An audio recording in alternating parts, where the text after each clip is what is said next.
Sudah 1 tahun Madinah tidak diwarnai peperangan. Perang terakhir adalah perang Bani Nadir. Perang tersebut menyebabkan kaum Yahudi terusir dari Madinah karena mereka telah mengkhianati perjanjian damai di Madinah.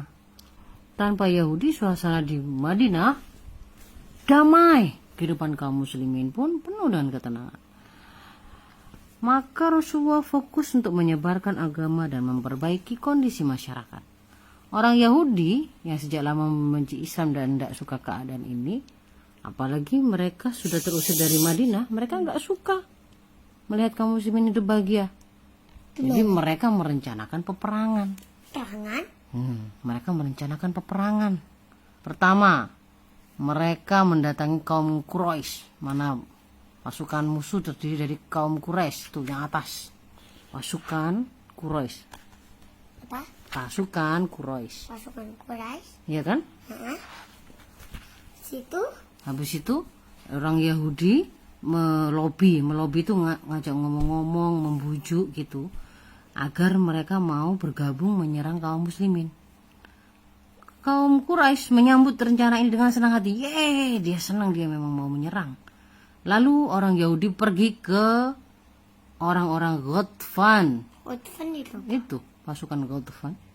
Ya, juga sama di lobi, diajak, ayo bersama-sama nyerang. Pasukan Menyerang kaum pasukan muslimin. gabung kan juga. Iya, habis itu mereka juga mencari dukungan kabilah-kabilah lain yang banyak, kecil-kecil, semua bergabung, disebut pasukan gabungan.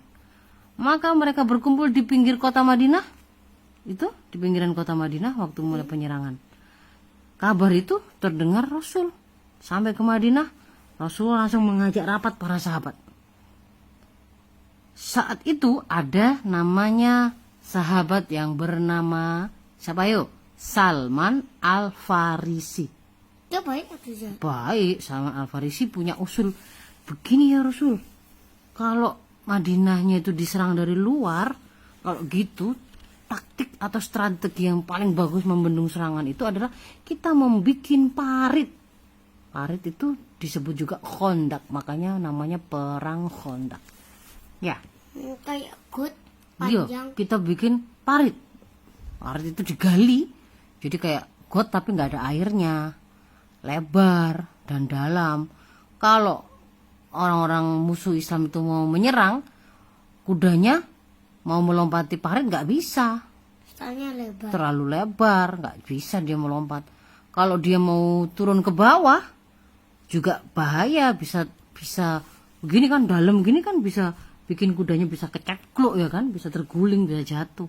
Jadi dia harus turun, dia harus masuk ke dalam terus naik ke atas. Tapi kalau mereka naik ke atas, ya mereka naik ke atas nanti langsung bisa diserang oleh kaum muslimin, waktu dia kan susah kan naiknya kan. Begitu. Maka pasukan Islam pun membuat parit seperti saran dari siapa tadi namanya? Sahabat Salman Al-Farisi. Salman Al-Farisi itu kenapa kok disebut Al-Farisi? Karena dia berasal dari Farsi atau Persia. Persia. Dia Aku dari pernah Persia. lihat, aku pernah dengerin Persia. Iya, Persia itu tempatnya siapa? Persia tempatnya enggak tahu. Loh, katanya tadi pernah dengar. Nah, selanjutnya penggalian dimulai. Rasulullah memerintahkan setiap 10 orang menggali 40 hasta. Hasta itu apa? Hasta. Hasta itu apa? Pakai ukuran tangan gini. Itu 1 hasta. Itu sebanyak 40 hasta. Apa berarti? Setelah beberapa Berarti hari, gini cuk. iya. Setelah beberapa hari akhirnya berhasil mereka menyelesaikan. Meskipun menggali paritnya itu di tengah terik matahari, siang-siang panas, ada sengatan. Mereka kelaparan gitu ya. Tapi lo, pas menggali lo ada batu besar yang mau ngeluarin. Oh iya, pada waktu menggali ya. Betul. Ada batu besar yang Nggak bisa dihancurin. tidak bisa Terus bagaimana? Kan Nabi Muhammad kan bisa menghancuri Oh, dengan baca iya. Bismillah. Bismillah. Oh iya. Waktu para sahabat mau menghancurkan, ada bongkahan batu besar itu, mereka nggak berhasil. Tapi ketika Rasulullah memukulnya, bisa hancur berkeping-keping. Gitu. Akhirnya pengalihan Barit pun selesai. Perang semakin dekat. Madinah tegang. Kaum muslimin telah siap melawan sekutu. Sekutu itu kumpulan banyak pasukan. Kan ada pasukan Quraisy ya, ada pasukan Ghatfan, ada pasukan gabungan dari beberapa kabilah-kabilah yang lain. Maka di sini kaum muslimin pun bersiap-siap. Jumlah musuhnya 10.000. Berarti banyak. Pada waktu perang mulai, Abu Sofyan, siapa Abu Sofyan? Pemimpin kafir Quraisy Makkah, ya kan? Nah, dia baik tuh, Coy. Waktu itu ya dia nggak baik. Sekarang Dia menyerang Islam, dia yang memimpin. Waktu itu dia yakin kita bisa memenangkan peperangan melawan umat Islam. Pasukan kita 10.000, banyak. Mi. Nggak usah berbisik-bisik, nggak bisa didengarin sama videonya. Mi juga pernah gini. Marah soalnya pasukannya harus membunuh Nabi Muhammad. Oh iya, pernah dia yang menyuruh kan. Waktu masih di Makkah ya kan. Nah, pasukannya ini sangat besar. Apa? Mereka kemudian mengepung kota Madinah. Di dalam kota Madinah Rasulullah punya 3.000 pasukan. Mereka berjaga-jaga di sepanjang parit. Mereka menunggu pasukan Quraisy datang. Mana paritnya? Sudah tahu? Yes, nunggu di situ pasukan Islam.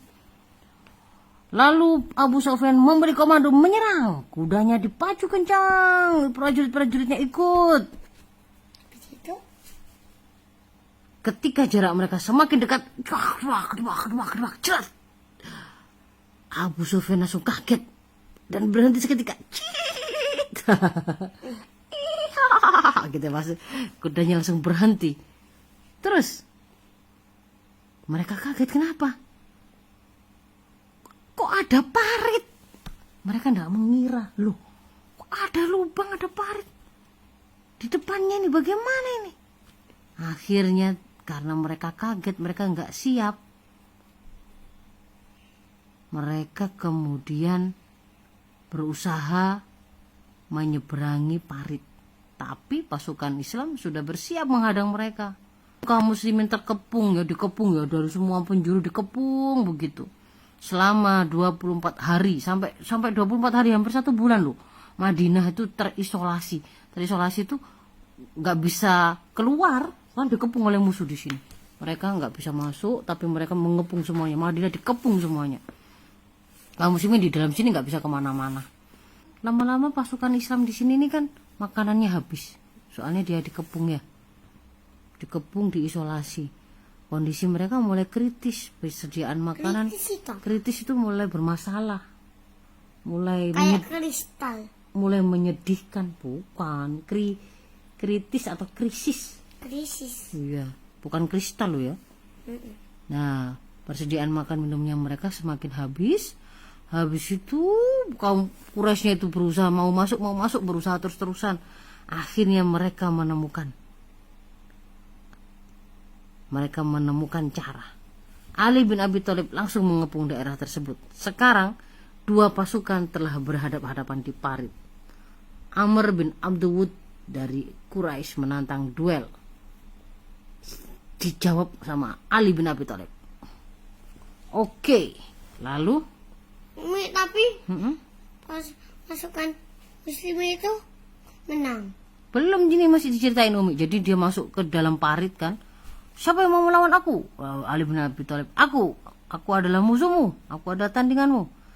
Dia turun ke parit lalu berhadapan-hadapan dengan Amr. Maka perang tanding pun tidak terelakkan. Akhirnya ternyata Ali bin Abi Thalib berhasil menang. Pasukan gabungan Quraisy tetap mengepung Madinah. Mereka kemudian juga melakukan strategi licik. Ngapain? Licik itu strategi yang jahat dan nakalan, curang. Oh, curang yang gini. Curang. Gini. Ngapain dia? gini, dia di dalam Madinah ini kan ada namanya Bani Yahudi, namanya Bani Quraidah. Ya, Kuroido, aku belum tahu. Bani Kuroido. ya itu namanya Bani Quraidah. Ayo ini cepetan.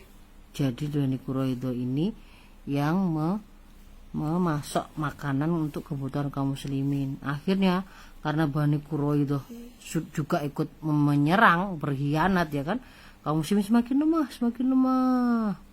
Ternyata pada keadaan sudah kritis kayak gitu, ada namanya Nu'aim bin Mas'ud Dia jahat atau jahat? Al-Ghatfan. Dia itu mulanya itu bagian dari pasukan yang menyerang. Tapi kemudian dia masuk Islam dan dia bilang mau membantu pasukan muslim.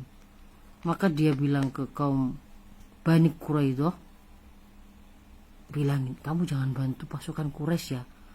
Gitu. Lalu yang ke Quraisy, karena Nu'aim ini juga belum diketahui oleh pasukan kafir itu, dia nggak ngerti kalau sudah muslim, dia juga melakukan hal yang sama, bilang, oh kamu jangan percaya sama Bani Quraidah gitu ya. Siapa? Itu si Nu'aim yang sudah masuk Islam tadi. Jadi akhirnya pasukan gabungan Quraisy pun akhirnya pecah, pecah, dia nggak bersatu, dia bertengkar sendiri, saling curiga sendiri. Begitu.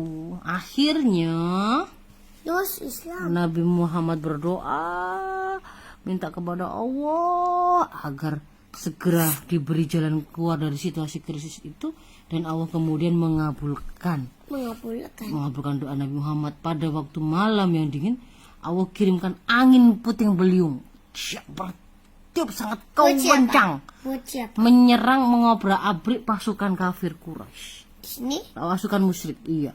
Ini? Iya, semua kena tiupan angin topan yang dikirim oleh Allah. Akhirnya pasukan musyrik menjadi kocar-kacir. Abu Sufyan menyeru, Abu Sufyan tadi kan pemimpinnya orang musyrik Mekah ya. Itu, ayo mundur, tinggalkan tempat ini, gitu. Akhirnya kaum musyrik pun gagal memenangkan perang Khandaq. Ternyata meskipun pasukan kafir jumlahnya 10.000 besar, tapi dia ternyata tidak berhasil menang karena kaum muslimin ditolong sama siapa? Allah. Dan juga dia kaum muslimin punya strategi yang sangat bagus ya kan, membuat Khandaq, membuat parit. Siapa tadi yang punya usul? Nama sahabatnya Salman Al-Farisi. Selesai. Khandaq berarti parit. Perang Khandaq terjadi pada tahun ke-5 setelah hijrah ke Madinah. Perang Khandaq adalah perang umat Islam melawan pasukan sekutu. Pasukan sekutu itu gabungan dari bangsa Quraisy, Yahudi, dan Ghatfan. Perang Khandaq juga disebut dengan perang Ahzab. Ahzab itu gabungan, perang gabungan. Nih, aku mau lihat Selesai.